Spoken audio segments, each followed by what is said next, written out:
related to 6-speed manual transmission. So directly if I take this, you may get confused. There are a lot of parts here. We discussed about 2-speed manual transmission. In 2-speed manual transmission, one forward gear was there and one reverse gear was there. Correct? See, one forward gear was there, one reverse gear was there in 2-speed manual transmission. Here 6-speed manual transmission, there are 5 forward gears and one reverse gear. Okay, one reverse gear is there. You can see there are 3 collars here. The first collar will operate the first and second gear. The second collar will operate third and fourth gear, and the third collar operates fifth and reverse gear. Okay, so the gear positions are shown here. So whatever the sketch you can see here, okay, when the gear is kept at neutral position, so this sketch holds good. Okay, you can see all the 3 collars, 1, 2, 3, all the 3 collars are in between. They have not been engaged with any of the driven gears. So even though the engine is in start position, yeah, the vehicle will not move, right? So when you come, this is called as the neutral position. So when you shift the gear to the first, you can refer this sketch. Okay, when you apply the clutch and shift to the first gear position, so this first collar will start moving forward. So you apply the clutch, move it to the first position. So this will be engaged. So huge torque will be produced. The multiplication of torque will be many number of times. You can see here. Okay, based on size of gears, you can have a rough estimation. Okay, so that it will be in the first gear. So when you shift to the second gear, okay, you can see here this is the second gear position. When you shift it to the second gear, this collar will move back and engage with this gear. Third gear, the first collar comes to the neutral position and the second collar moves forward.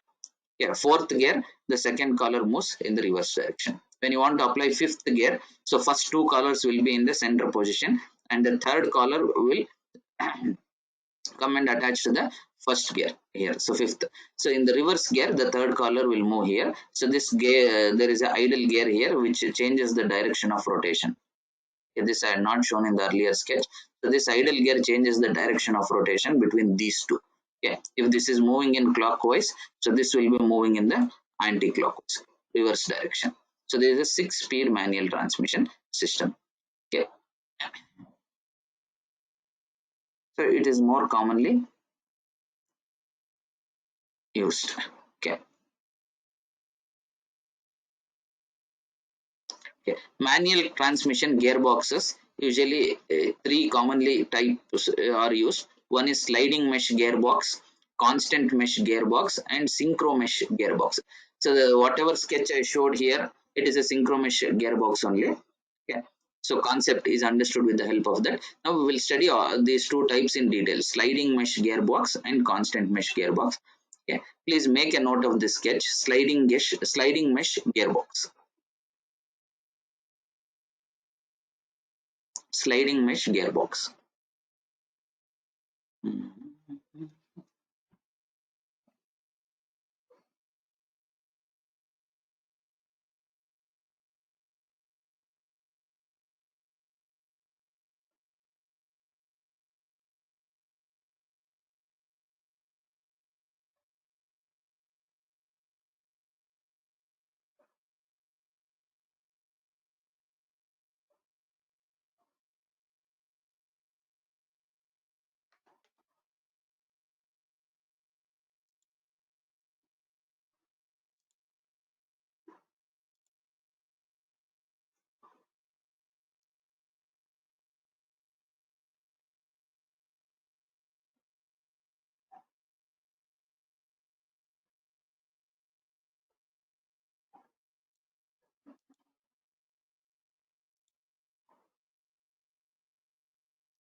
So this is one of the oldest mechanism, sliding mesh gearbox. Okay, see in sliding mesh type, all gears on the lay shaft are fixed. See here, this is the lay shaft or the counter shaft. In the earlier animation sketch we have seen. So this is the lay shaft or the counter shaft, the bottom one. So all the gears here are directly fixed on the shaft. Their positions are fixed. Okay, so always it will be keep on rotating, right? So gears they keep rotating when the engine is running and clutch is engaged. So if you just engage the clutch, so this lay shaft will be keep on rotating. You can see this will be the main shaft. Okay, so this is the main shaft or the driven shaft. Okay, so this will be connected to the differential. So this will be isolated in the initial neutral position. This will be isolated so that the vehicle doesn't move. So here, so earlier whatever we discussed was there was a collar, correct? So these gears were attached with the help of a bearing so that they had a free wheel rotation. Even though they are rotating, the respective shaft was not rotating. But here it is not like that. It is a spline. Okay. On the spline directly the gears are attached so that all the gears will be rotating. There is no question of collar. Okay. So when you want to apply for the first gear, so this E and F has to meet. They should meet. So when you disengage the clutch, apply the load on the clutch and move. So this F and E, okay, they will come and meet. They will be in this position. You can see. Just for your understanding, I have put this animation. So this is a four gear mechanism. So, but this is a two gear, only forward reverse I have taken for the exam point of view. So it will be easy for you to write. Okay. So these two will mate so that the power is shifted from shaft A to B, B to E, and E to F back. So A to B. So A is the main driving shaft. B is the counter shaft or lay shaft. From B to E. E is a neighbor of B, a neighboring gear. When B is rotating, B, E, C, G all will be rotating with the same speed. They are fixed on a spline shaft.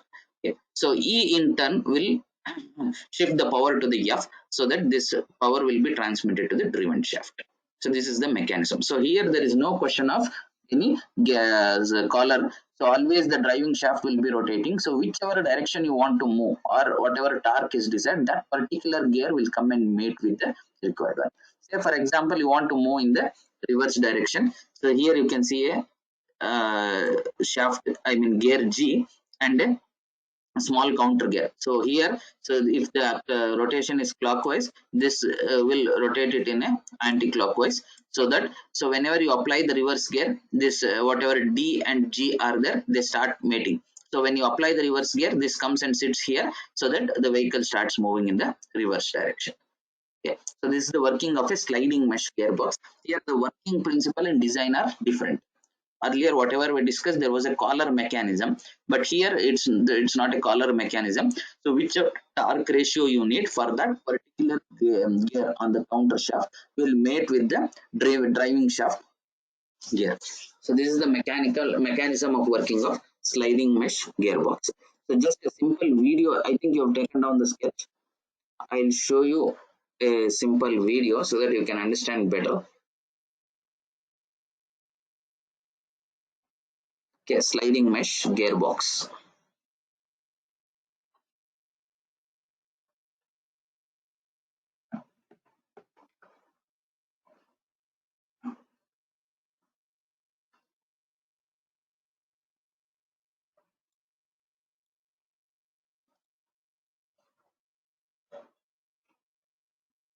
This line diagram easily you can draw. The same sketch we saw earlier.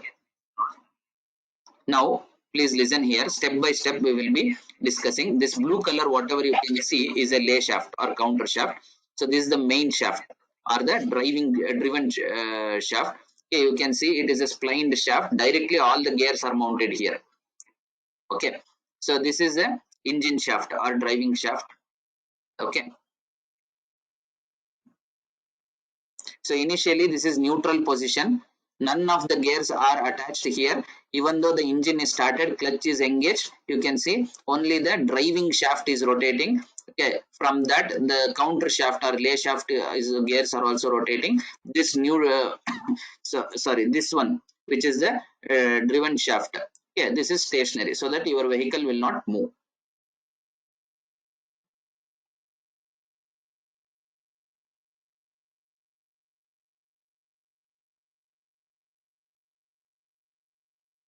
So it is a three gear mechanism. You have a first gear, second gear, and a reverse gear. Okay, you can see this is the main shaft. Okay, this is the high speed gear. So top speed gear.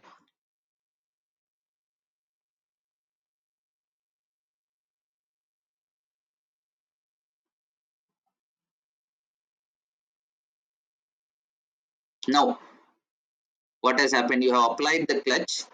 Okay, and you have shifted the gear to the first gear. You want to move the vehicle. You can see the position is changed here. So the gear D has mated with gear C. Okay, now you can see this driven shaft is also rotating.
Yeah.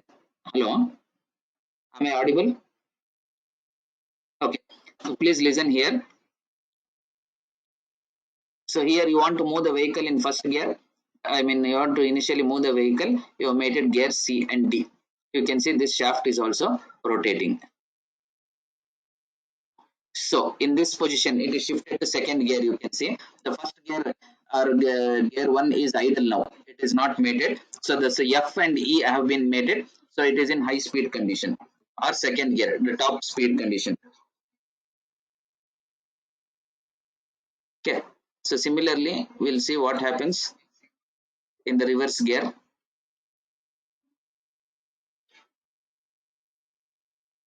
See in the reverse gear, you can clearly see here. You shifted the gear in the 1 second. Yeah, to the reverse. So that gear G and D have mated. There is an idler gear in between, which will change the direction of rotation so that the vehicle starts moving in the reverse. I think it is clear. There is no collar here. Okay, since the gear shift depends on the sliding, it is called a sliding mesh gearbox. It has certain advantages, easy to manufacture, very simple in construction with very less number of parts. Okay, say limitations of sliding gearbox are less efficiency of the system is relatively less. Okay, and it's a noisy operation. The olden cars were based on this technique. It has a very much noisy operation. Yeah, more effort is required for gear shifting. Why? Because you have to see, for to apply the first gear there will be a huge gear rod. Okay, that you have to shift, but here only collars will be shifted. A small collar will be shifted. Yeah, so that will be the issue. So you need more efforts. Okay, the second type of gearbox is the constant mesh gearbox. Sliding mesh we have seen. It is a constant mesh gearbox. Please take down the sketch. You need to put little efforts to draw the sketch.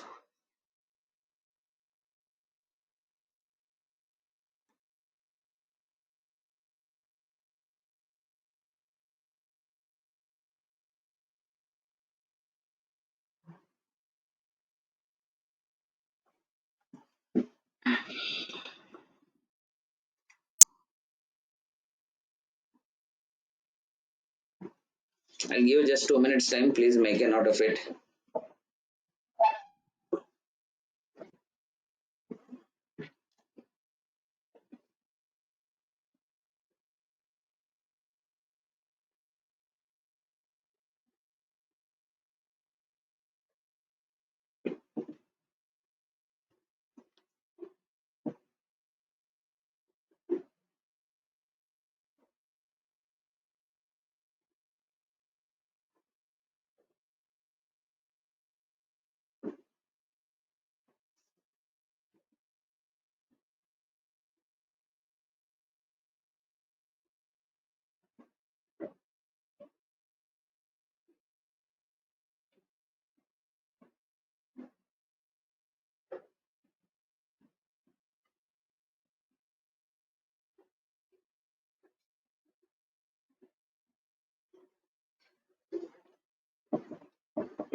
See, okay, we'll move further. In constant mesh gearbox, okay, all gears on the main shaft and lay shaft are in constant mesh with each other.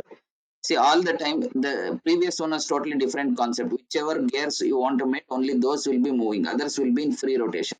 In constant mesh, it is not like that.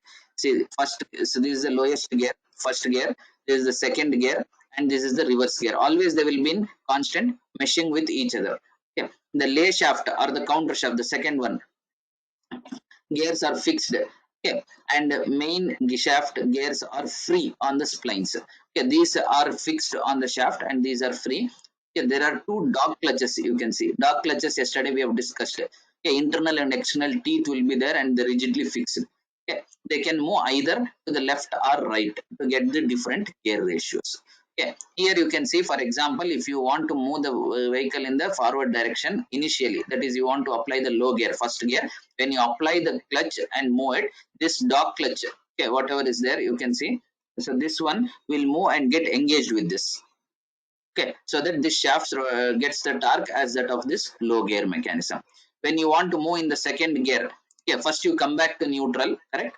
When you come back to neutral, so this dog clutch comes to neutral position. Okay, then you go to the second gear. When you go to the second gear, this will move back and engage with this. Okay, so this dog clutch is the key component which will help in rotation of the driven wheel. You can see the major difference here. In the first case, okay, so which whenever you apply the gear, the respective gears used to mate and you used to get the power, but here it is a little bit different. Okay, dog, always these gears will be in mating position only, but whenever the dog clutch is operated, that is when you apply a gear, respective gears power will be shifted to this shaft. So this is called as a constant mesh gearbox. You can see here.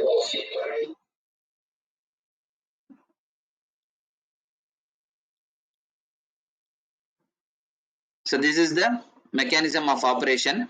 You can very clearly understand with the help of this. 1 second, please. Okay. Now, if you come back, whatever we discussed, this is the counter shaft or lay shaft. This is the driving and driven shaft. Initially in the neutral position, both the dog clutches D1 and D2, what we saw in the sketch, are not engaged with any of the gears. First thing to be noted. The second thing to be noted is all the gears are always meshed. Okay, so these 2 points you have to make a note. In the neutral position, you can see all the gears are rotating, but the driven shaft is not rotating, so that your vehicle will be stationary. Correct? Your vehicle will not move; it will be in the neutral position, even though engine is started, clutch is engaged. Okay, so you can see D, E, I, C, F, H are the sets of gears. D, C, F, E, and I, H. Always they will be in mating position, but their power will not be shifted to the driven shaft.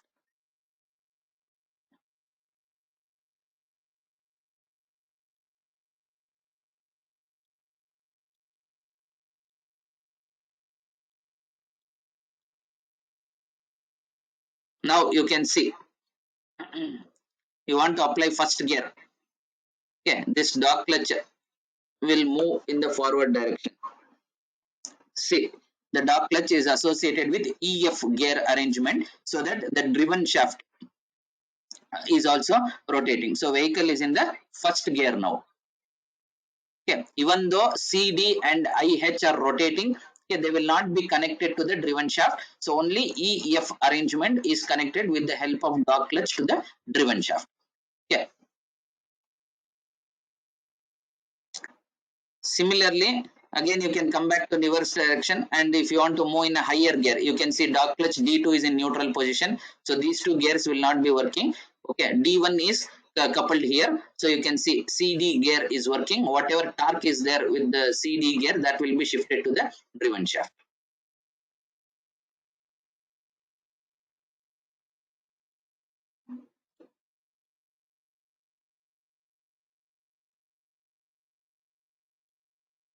Okay.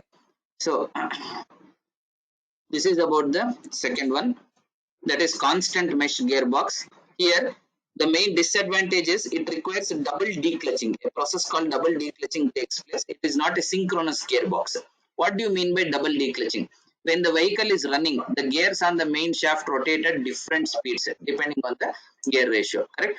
For smooth engagement, disengagement, what see how the gears will engage smoothly whenever the driven and driving shafts are at the same speed. In the concept of clutch we have studied, for smooth engagement or disengagement, the driving and driven shaft should be at the same speed. Okay, if this same speed is maintained by the gearbox always, then it is called as a synchronous gearbox. But this whatever gearbox we studied just now is not a synchronous gearbox. Okay, so what happens in double declutching? So okay, first you have to disengage the clutch. If you want to shift the gear, always you have to disengage the clutch, bring the vehicle to the neutral position. After bringing the vehicle to the neutral position, then you have to engage the clutch and increase the speed of the vehicle. Say for example, if you want to apply second gear, it has to be exactly at the 20 kilometer per hour. Okay, when the vehicle is running at 20 kilometer per hour, you will apply the gear. Okay, first disengage, bring it to neutral, then engage the clutch, give some acceleration. When you engage the clutch, you can see in this sketch, okay, directly in the previous sketch you can see, one second. Okay, when you engage the clutch directly, it will be connected here. Okay, so it comes back to the engine speed. For a while you have to wait, then you have to again shift the gear. Okay, so this is called as double declutching. You have to operate the clutch twice to shift one gear. Okay, so this was the problem with the constant meshed gearbox. Okay, so always for every gear shift, first you have to bring the vehicle to the neutral. Okay, when you bring the vehicle to the neutral, again apply the clutch, it will be directly coupled to the engine, the speed becomes uniform, then you have to apply the gear. So you have to operate the clutch two times. So this process is called as double declutching. Okay, so this is a little bit disadvantageous and the driving will be a little bit difficult. So this disadvantage has been overcome with the help of a synchromesh gearbox. Okay, so this synchromesh, you just take a rough sketch. This is the gearbox which we discussed in the very first animation, like figure we discussed very first. Yeah, 2 gear and 6 gear mechanism we studied, no, same. Yeah, I'll show you once again this mechanism. I've given a line diagram there. Yeah, synchromesh gearbox. So it will have a collar which will adjust the speed automatically. You need not double declutch it. With a single clutch you can operate.